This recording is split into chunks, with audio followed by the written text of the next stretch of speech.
ಸ್ನೇಹಿತರೆ, ಚರಿತ್ರೆ ಮತ್ತೊಂದು ವಿಡಿಯೋಗೆ ನಿಮಗೆಲ್ಲ ಪ್ರೀತಿಯ ಸ್ವಾಗತ. ಯಾವುದೇ ಒಂದು ಕ್ಷೇತ್ರದಲ್ಲಿ ಬದಲಾವಣೆ ಅಥವಾ ಪರಿವರ್ತನೆ ಆಗಬೇಕು ಅಂದರೆ ಅದಕ್ಕೆ ಸಮಯ ಹಿಡಿಯುತ್ತೆ. ರಾತ್ರೋರಾತ್ರಿ ಎಲ್ಲವನ್ನ ಬದಲಾವಣೆ ಮಾಡೋದಕ್ಕೆ ಆಗೋದಿಲ್ಲ. ಈಗ ಡಿಜಿಟಲ್ ಸೇವೆಗಳ ವಿಚಾರವನ್ನೇ ತೆಗೆದುಕೊಳ್ಳೋಣ. UPI ಬಳಕೆ ಆರಂಭವಾದಾಗ ಇದ್ದಕ್ಕಿದ್ದ ಹಾಗೆ ಜನ ಅದನ್ನು ಬಳಕೆ ಮಾಡೋದಕ್ಕೆ ಶುರು ಮಾಡಲಿಲ್ಲ. ಎಲ್ಲವೂ ಹಂತ ಹಂತವಾಗಿ ಆಗಿದ್ದು ಈಗ ಬೀದಿ ಬದಿ ವ್ಯಾಪಾರಸ್ಥರಿಂದ ಹಿಡಿದು ದೊಡ್ಡ ದೊಡ್ಡ ಹೋಟೆಲ್ಗಳವರೆಗೆ ಎಲ್ಲರೂ UPI ಸಿಸ್ಟಮ್ಗೆ ಬದಲಾಗಿದ್ದಾರೆ. ಕ್ಯಾಶ್ ಕೊಟ್ಟರು ಬೇಡ, ಪೇ ಮಾಡಿ ಅಂತ ಹೇಳ್ತಾರೆ. ಇಂಥದ್ದೊಂದು ಬದಲಾವಣೆ ಆಗೋದಕ್ಕೆ 4-5 ವರ್ಷಗಳೇ ಬೇಕಾಯಿತು ಅನ್ನೋದು ಇಲ್ಲಿ ತುಂಬಾನೇ ಇಂಪಾರ್ಟೆಂಟ್. ನಾವೀಗ ಈ ಬದಲಾವಣೆಗಳ ಬಗ್ಗೆ ಹೇಳೋದಕ್ಕೆ ಕಾರಣ ಝೋಹೋದ ಬಗ್ಗೆ ನಾವು ಈಗಾಗಲೇ ತುಂಬಾ ವಿಡಿಯೋಗಳನ್ನು ಮಾಡಿದ್ದೇವೆ. ಗೂಗಲ್ಗೆ ಪರ್ಯಾಯವಾಗಿ ಝೋಹೋ ಯಾವ ಮಟ್ಟಿಗೆ ಬೆಳೀತಾ ಇದೆ ಅನ್ನುವ ಬಗ್ಗೆ ಸರಣಿ ವಿಡಿಯೋಗಳನ್ನು ಮಾಡಿದ್ದೇವೆ. ಆದರೆ ಜನ ಇದ್ದಕ್ಕಿದ್ದ ಹಾಗೆ ಗೂಗಲ್ನಿಂದ ಝೋಹೋಗೆ ಶಿಫ್ಟ್ ಆಗೋದು ಅಷ್ಟೊಂದು ಸುಲಭ ಅಲ್ಲ. ವಾಟ್ಸಪ್ ಬಳಕೆ ಮಾಡ್ತಾ ಇದ್ದವರು ಅರಟೈ ಬಳಕೆ ಮಾಡೋದಕ್ಕೆ ಸ್ವಲ್ಪ ಟೈಮ್ ಹಿಡಿಯುತ್ತೆ. ಜಿಮೇಲ್ ಬಳಕೆ ಮಾಡ್ತಾ ಇದ್ದವರು ಝೋಹೋ ಮೇಲ್ ಬಳಕೆ ಮಾಡೋದಕ್ಕೆ ಸ್ವಲ್ಪ ಟೈಮ್ ಹಿಡಿಯುತ್ತೆ. ಇದು ಸಹಜ. ಆದರೆ ಈ ಸಹಜ ಪ್ರಕ್ರಿಯೆಯನ್ನೇ ಮೀರಿ ಭಾರತದಲ್ಲಿ ದೊಡ್ಡದೊಂದು ಬದಲಾವಣೆಯಾಗಿದೆ. ಕೇವಲ 3 ವಾರದ ಅಂತರದಲ್ಲಿ ಬರೋಬ್ಬರಿ 12 ಲಕ್ಷ ಸರ್ಕಾರಿ ನೌಕರರು ಗೂಗಲ್ನಿಂದ ಝೋಹೋಗೆ ಶಿಫ್ಟ್ ಆಗಿಬಿಟ್ಟಿದ್ದಾರೆ. ಇದು ಜಗತ್ತಿನ ಇತಿಹಾಸದಲ್ಲೇ ನಡೆದ ಅತಿ ದೊಡ್ಡ ಡಿಜಿಟಲ್ ಶಿಫ್ಟಿಂಗ್. ಅಲ್ಲಿಗೆ ಗೂಗಲ್ ಬುಡಕ್ಕೆ ಬೆಂಕಿ ಬಿದ್ದಿದೆ. ಜಗತ್ನಲ್ಲಿ ಹಲವು ಯುದ್ಧಗಳನ್ನು ನಿಲ್ಲಿಸಿದ್ದ ಟ್ರಂಪ್ ವಿರುದ್ಧ ಭಾರತ ಡಿಜಿಟಲ್ ಸಮರ ಸಾರಿದ್ದು ಗೊತ್ತೇ ಆಗಲಿಲ್ಲ. ಝೋಹೋ ಗೂಗಲ್ ವಿರುದ್ಧ ಜೇಂಕಾರ ಹಾಕಿದೆ. ಸರ್ಕಾರವಂತೂ ತನ್ನ ಸರ್ಕಾರಿ ಇಲಾಖೆಗಳಲ್ಲಿ ಗೂಗಲ್ನಿಂದ ಸಂಪೂರ್ಣವಾಗಿ ಝೋಹೋಗೆ ರಿಪ್ಲೇಸ್ ಮಾಡೋದಕ್ಕೆ ಶುರು ಮಾಡಿದೆ. ಅಲ್ಲಿಗೆ ಭಾರತದಲ್ಲಿ ಗೂಗಲ್ನ ಅಂತ್ಯದ ಆರಂಭವಾಗಿದೆ. ಗೂಗಲ್ ಗುಲಾಮಗಿರಿಯಿಂದ ಭಾರತಕ್ಕೆ ಮುಕ್ತಿ ಸಿಗುವ ಕಾಲ ಹತ್ತಿರವಾಗಿದೆ. ಅಷ್ಟಕ್ಕೂ ಇಂಥದ್ದೊಂದು ಬದಲಾವಣೆಯಾಗಿದ್ದು ಹೇಗೆ? ಸರ್ಕಾರಿ ಇಲಾಖೆಗಳು ಸಂಪೂರ್ಣವಾಗಿ ಝೋಹೋಗೆ ಶಿಫ್ಟ್ ಆಗ್ತಾವ? ಎಲ್ಲವನ್ನ ಡೀಟೇಲ್ ಆಗಿ ತೋರಿಸ್ತೀವಿ ನೋಡಿ.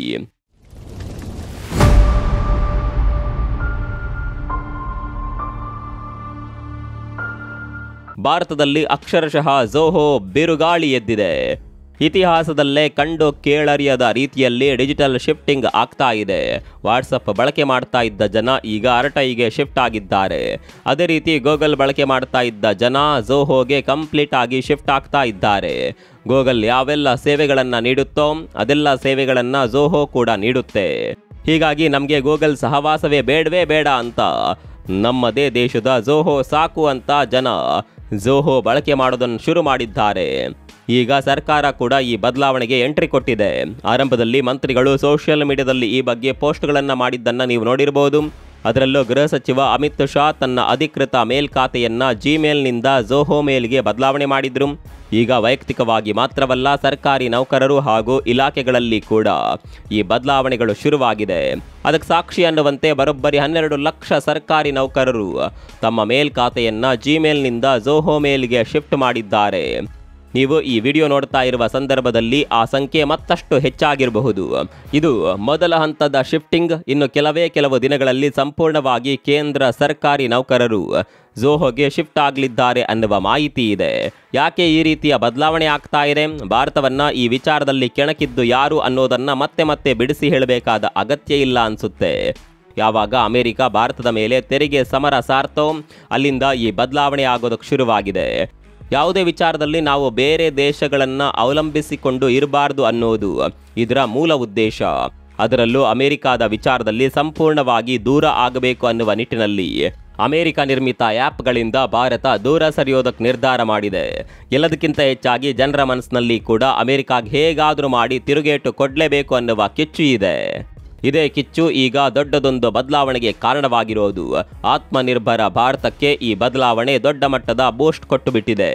ನಾವು ಆರಂಭದಲ್ಲೇ ಹೇಳಿದಂತೆ ದೇಶದ ಗೃಹ ಸಚಿವ ಅಮಿತ್ ಶಾ ಇತ್ತೀಚೆಗಷ್ಟೇ ತಮ್ಮ ಮೇಲ್ ಅಡ್ರೆಸ್ ಅನ್ನ ಝೋಹೋ ಮೇಲ್ಗೆ ಬದಲಾವಣೆ ಮಾಡಿ, ಇನ್ಮುಂದೆ ಏನೇ ಮೇಲ್ ಮಾಡಬೇಕು ಅಂದರೂ ಝೋಹೋ ಮೇಲ್ಗೆ ಮಾಡಿ, ಇದು ಇನ್ಮುಂದೆ ನನ್ನ ಅಧಿಕೃತ ಮೇಲ್ ID ಅನ್ನುವ ಹೇಳಿಕೆ ಕೊಟ್ಟು ಅದನ್ನು ಸೋಷಿಯಲ್ ಮೀಡಿಯಾದಲ್ಲಿ ಪೋಸ್ಟ್ ಮಾಡಿದ್ರು. ಈಗ ನೀವೆಲ್ಲ ಕೇಳಬಹುದು, ಅರೆ ನಾವು ಗೂಗಲ್ನಿಂದ ಝೋಹೋಗೆ ಶಿಫ್ಟ್ ಆದರೆ ನಮಗೆ ಏನೆಲ್ಲ ಲಾಭ ಇದೆ? ಲಾಭ ತುಂಬಾನೇ ಇದೆ. ಮೊದಲನೇ ಲಾಭ ಆತ್ಮನಿರ್ಭರತೆ. ಸ್ವಾವಲಂಬಿಗಳಾಗ್ತೇವೆ. ಅಮೆರಿಕದ ಮೇಲೆ ಡಿಪೆಂಡ್ ಆಗಬೇಕಾದ ಅಗತ್ಯವಿಲ್ಲ. ಮುಂದಿನ ದಿನಗಳಲ್ಲಿ ಅಮೆರಿಕ ಗೂಗಲನ್ನು ಕೂಡ ಅಸ್ತ್ರವನ್ನಾಗಿ ಬಳಕೆ ಮಾಡುವ ಸಂದರ್ಭ ಬರಬಹುದು. ಅಂತಹ ಸಂದರ್ಭದಲ್ಲಿ ನಾವು ಇದ್ದಕ್ಕಿದ್ದಂತೆ ಗಲಿಬಿಲಿಯಾಗಬೇಕಾದ ಅಗತ್ಯ ಇರೋದಿಲ್ಲ. ಇನ್ನು ಎರಡನೇ ಲಾಭ ಡೇಟಾ ಸೆಕ್ಯುರಿಟಿ. ಸ್ನೇಹಿತರೆ, ನಿಮಗೆಲ್ಲ ಒಂದು ಪ್ರಶ್ನೆ ಮೂಡಿರಬಹುದು, ಗೂಗಲ್ ವಾಟ್ಸಪ್ಗಳು ನಮ್ಮಿಂದ ಹೇಗೆ ಲಾಭ ಮಾಡಿಕೊಳ್ತಾವೆ? ಇದಕ್ಕೆ ಉತ್ತರ ತುಂಬಾನೇ ಸುಲಭ, ಡೇಟಾ. ಹೌದು, ನಾವು ವಾಟ್ಸಪ್ನಲ್ಲಿ ಏನೆಲ್ಲ ಚಾಟ್ ಮಾಡ್ತೀವೋ ಅದನ್ನು ವಾಟ್ಸಪ್ ಡೇಟಾದ ರೂಪದಲ್ಲಿ ಮಾರಾಟ ಮಾಡುತ್ತೆ. ನಮ್ಮ ಡೇಟಾವೇ ಅವರಿಗೆ ಬಂಡವಾಳ. ನಾವು ಇವತ್ತು ಯಾವುದಾದ್ರೂ ಒಂದು ವಿಷಯದ ಬಗ್ಗೆ ಮಾತನಾಡಿದರೆ ಕ್ಷಣದಲ್ಲೇ ಆ ವಿಷಯಕ್ಕೆ ಸಂಬಂಧಪಟ್ಟ ಜಾಹೀರಾತುಗಳು ನಮ್ಮ ಮೊಬೈಲ್ಗೆ ಬರೋದಕ್ಕೆ ಶುರುವಾಗುತ್ತೆ. ಇದನ್ನೇ ಡೇಟಾ ಅಂತ ಕರೆಯೋದು. ನಮ್ಮ ಡೇಟಾವನ್ನೇ ಇಟ್ಕೊಂಡು ಜಾಹೀರಾತು ಸಂಸ್ಥೆಗಳು ನಮಗೆ ಜಾಹೀರಾತನ್ನು ಪ್ರದರ್ಶನ ಮಾಡ್ತಾವೆ. ಕೇವಲ ವೈಯಕ್ತಿಕ ಡೇಟಾಗಳು ಮಾತ್ರವಲ್ಲ, ಸರ್ಕಾರದ ಮಟ್ಟದ ಡೇಟಾಗಳು ಕೂಡ ಮಾರಾಟವಾಗುವ ಸಾಧ್ಯತೆ ಇರುತ್ತೆ. ಅದರಲ್ಲೂ ಕೆಲವೊಂದು ಸೀಕ್ರೆಟ್ ವಿಚಾರಗಳು ಅಮೆರಿಕಾದಂತಹ ದೇಶಕ್ಕೆ ಸುಲಭದಲ್ಲೇ ಸಿಕ್ಕಿಬಿಡಬಹುದು. ಇಂತಹ ಸಂದರ್ಭದಲ್ಲಿ ಭಾರತಕ್ಕೆ ತುಂಬ ದೊಡ್ಡ ಅಪಾಯ ಇರುತ್ತೆ. ಗೂಗಲ್ನಂತಹ ಸಂಸ್ಥೆ ಕೂಡ ಆ ಸಂದರ್ಭದಲ್ಲಿ ನಮ್ಮ ಸಹಾಯಕ್ಕೆ ಬಾರದೇ ಇರಬಹುದು. ಇನ್ನು ಮೂರನೇ ಕಾರಣ, ಹೊಚ್ಚು ಅಧ್ಯಕ್ಷ ಟ್ರಂಪ್. ನಾವು ಮೊದಲೇ ಹೇಳಿದಂತೆ ಅಮೆರಿಕ ಯಾವಾಗ ಬೇಕಾದರೂ ಊಸರವಳ್ಳಿಯಂತೆ ಬದಲಾಗುವ ದೇಶ. ಮುಂದೆ ನಮ್ಮ ಆ್ಯಪನ್ನು ನೀವು ಯಾವುದೇ ಕಾರಣಕ್ಕೂ ಬಳಕೆ ಮಾಡಲೇಬಾರದು ಅನ್ನುವ ಘೋಷಣೆ ಟ್ರಂಪ್ರಿಂದ ಬಂದರೂ ಬರಬಹುದು. ಆಗ ಕೈಕಾಲು ಬಿಡೋದಕ್ಕಿಂತ ಈಗಲೇ ಎಲ್ಲದಕ್ಕೂ ರೆಡಿ ಇದ್ದರೆ ಒಳ್ಳೆಯದಲ್ವಾ? ಎಲ್ಲದಕ್ಕಿಂತ ಹೆಚ್ಚಾಗಿ ಭಾರತದ ಹಣವನ್ನು ಭಾರತದಲ್ಲೇ ಉಳಿಸಬಹುದು. ನಾವು ಸುಮ್ಮನೆ ಗೂಗಲನ್ನು ಬಳಕೆ ಮಾಡಿ ಅವರ ಆದಾಯ ಹೆಚ್ಚು ಮಾಡ್ತಾ ಹೋಗ್ತೇವೆ. ಇದರಿಂದ ಅಮೆರಿಕಾಗೆ ಲಾಭ ಆಗುತ್ತೆ ಹೊರತು ಭಾರತಕ್ಕೆ ಇದರಿಂದ ಲಾಭ ಇಲ್ಲ. ಆದರೆ ಝೋಹೋವನ್ನು ಬಳಕೆ ಮಾಡಿದರೆ ಭಾರತಕ್ಕೆ ಲಾಭ. ಭಾರತದ ಕಂಪನಿಯೊಂದು ದೊಡ್ಡ ಮಟ್ಟಿಗೆ ಬೆಳೆಯುವ ಸಾಧ್ಯತೆ ಇರುತ್ತೆ. ಅದರ ಜೊತೆಗೆ ಭಾರತದ ಕಂಪನಿಗೆ ಆದಾಯ ಕೂಡ ಹರಿದು ಬರುತ್ತೆ. ಈ ಎಲ್ಲ ಕಾರಣದಿಂದ ಸರ್ಕಾರ ಕೂಡ ಗೂಗಲ್ ಬದಲಿಗೆ ಝೋಹೋ ಬಳಕೆ ಮಾಡುವಂತೆ ಮನವಿ ಮಾಡ್ತಾ ಇರೋದು.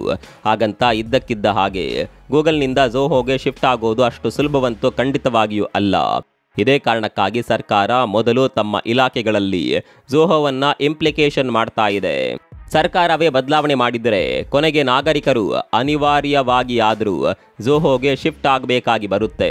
ಇದು ಆರಂಭ ಅಷ್ಟೇ. ಮುಂದಿನ ದಿನಗಳಲ್ಲಿ ಸರ್ಕಾರದ ಪ್ರತಿ ಇಲಾಖೆಯಲ್ಲಿ ಕೂಡ ಗೂಗಲ್ ಬದಲಿಗೆ ಝೋಹೋ ಬಳಕೆ ಮಾಡೋದಕ್ಕೆ ಶುರು ಮಾಡಿದರೆ ಜನ ಕೂಡ ವೇಗದಲ್ಲಿ ಪರಿವರ್ತನೆ ಆಗ್ತಾರೆ. ಇನ್ನು ಝೋಹೋದಲ್ಲಿ ಸೆಕ್ಯೂರಿಟಿ ಸಿಸ್ಟಮ್ ಗೂಗಲ್ಗಿಂತಲೂ ಸ್ಟ್ರಾಂಗ್ ಆಗಿದೆ. ಗೂಗಲ್ನಲ್ಲಿ ಕೇವಲ 2 ಫ್ಯಾಕ್ಟರ್ ಅಥೆಂಟಿಫಿಕೇಶನ್ ಇರೋದು, ಆದರೆ ಝೋಹೋದಲ್ಲಿ ಮಲ್ಟಿ ಫ್ಯಾಕ್ಟರ್ ಅಥೆಂಟಿಫಿಕೇಶನ್ ಇದೆ. ಇನ್ನು ನಮ್ಮ ಕೆಲಸದ ಬ್ಯಾಕಪ್ ಕೂಡ ಅಷ್ಟೇ ಚೆನ್ನಾಗಿದೆ. ಕೆಲವೊಮ್ಮೆ ನಾವು ಮಾಡಿರುವ ಫೈಲ್ ಕರಪ್ಟ್ ಆಗುವಂತಹ ಸನ್ನಿವೇಶಗಳು ಬಂದಾಗ ನಾವು ಮಾಡಿರುವ ಎಲ್ಲ ಕೆಲಸ ನೀರಿನಲ್ಲಿ ಮಾಡಿದ ಹೋಮದ ರೀತಿಯಾಗುತ್ತೆ. ಆದರೆ ಝೋಹೋದಲ್ಲಿ ಹಾಗಾಗೋದಿಲ್ಲ. ಇಲ್ಲಿ ತುಂಬಾ ಚೆನ್ನಾಗಿಯೇ ಬ್ಯಾಕಪ್ ಸಿಸ್ಟಮ್ ಇದೆ. ಹಾಗಂತ ಕೇವಲ ಒಳ್ಳೆ ವಿಚಾರಗಳು ಮಾತ್ರ ಇರೋದಾ? ಯಾವುದೇ ರಿಸ್ಕ್ ಇಲ್ವಾ ಅಂತ ನೀವು ಕೇಳಬಹುದು. ಖಂಡಿತವಾಗಿಯೂ ರಿಸ್ಕ್ ಇದೆ. ಒಂದು ವೇಳೆ ಝೋಹೋದ ಮೇಲೆ ಸೈಬರ್ ಅಟ್ಯಾಕ್ ಆದರೆ ಸ್ವಲ್ಪ ರಿಸ್ಕ್ ಇರುತ್ತೆ. ಈ ವಿಚಾರದಲ್ಲಿ ಝೋಹೋ ಗೂಗಲ್ನಷ್ಟು ಬೆಳೆದಿಲ್ಲ. ಇನ್ನು ಝೋಹೋವನ್ನು ಬಳಕೆ ಮಾಡಿ ಜನರಿಗೆ ಗೊತ್ತಿಲ್ಲ. ಗೂಗಲ್ ವಿಚಾರದಲ್ಲಿ ಜನರಿಗೆ ಬಹುತೇಕ ಎಲ್ಲವೂ ಗೊತ್ತಿದೆ. ಆದರೆ ಝೋಹೋದ ಬಗ್ಗೆ ನಮ್ಮ ಜನರಿಗೆ ಗೊತ್ತಿಲ್ಲ. ಹೀಗಾಗಿ ಬಳಕೆ ಮಾಡೋದಕ್ಕೆ ಸ್ವಲ್ಪ ಕಷ್ಟವಾಗಬಹುದು. ಇನ್ನು ಝೋಹೋದ ಅರಟೈನಲ್ಲಿ ವಾಟ್ಸಪ್ ರೀತಿ ಎಂಡ್ ಟು ಎಂಡ್ ಎನ್ಸ್ಕ್ರಿಪ್ಷನ್ ಇಲ್ಲ. ಹೀಗೆ ಕೆಲವೊಂದು ವಿಚಾರದಲ್ಲಿ ಬದಲಾವಣೆಗಳು ಕೂಡ ಆಗಬೇಕಾಗಿದೆ. ಅದೇನೇ ಇರಲಿ, ಝೋಹೋ ಏನು ಮಾಡುತ್ತೆ ನೋಡೋಣ ಅಂತ ಹೇಳ್ತಾ ಇದ್ದ ಗೂಗಲ್ಗೆ ಈಗ ನಡುಕ ಶುರುವಾಗಿದೆ. ಈ ವರ್ಷದ ಅಂತ್ಯದ ವೇಳೆಗೆ ಭಾರತೀಯರು ಗೂಗಲ್ಗೆ ಸಂಪೂರ್ಣವಾಗಿ ಗುಡ್ ಬೈ ಹೇಳಿದ್ರು ಅಚ್ಚರಿ ಇಲ್ಲ. ಈ ಬಗ್ಗೆ ನಿಮ್ಮ ಅಭಿಪ್ರಾಯವನ್ನು ಕಾಮೆಂಟ್ ಮಾಡಿ. ಮತ್ತೊಂದು ವಿಡಿಯೋ ಸಿಗೋಣ. ಅಲ್ಲಿವರೆಗೂ ನಮಸ್ಕಾರ.